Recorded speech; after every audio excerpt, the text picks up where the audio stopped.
Mayong gabi sa inyong tanan, a day in my life as a burikat. Late na nitawag si Angkol nako, no? Nag-update na po sa mga gira-gira. Diyos ko, Angkol. Anyways, luipod baya na siya, kaya wala na siya ka-istorya, no? Ako ra jud ang iyang tawagan para i-istorya ng mga gira-gira, istorya ng iyang sa iyang gipangbuhat sa balay o kanang iyahang project diha. So tanan iya i-istorya, tanan iya i-update na moadto siya og ugma, moadto na pud na siya sa government.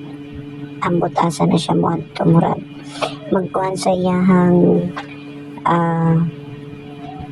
iyahang pension, kay murag itaas daw ang nila, ang murag gibayran ba ato, I don't know, murag wa ko na sayod, basta moadto na siya sayo sa buntag ugma. So niingon ko niya nga nganong nitawag man ka nga mosayo man ka ugma, kunya iniglakaw ni mo, tulog pa man ko ana.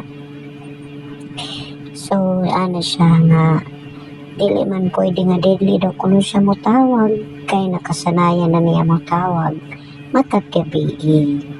So inana na siya ka kugi sa iyahang panlawas. Kugi dyan na siya mo tawag, guys, ako abitaw, no? So manginaot ko nga dili na siya mausab, dugay-dugay na pod mi ani niya.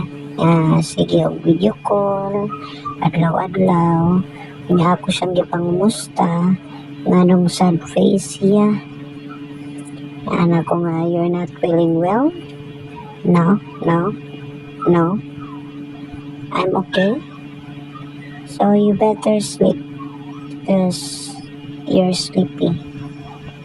So yan, sleepy na daw siya, mag-shower na daw siya, ka-late na dyan niya matulog. Kusion dyan din akong bogan ni Angkol.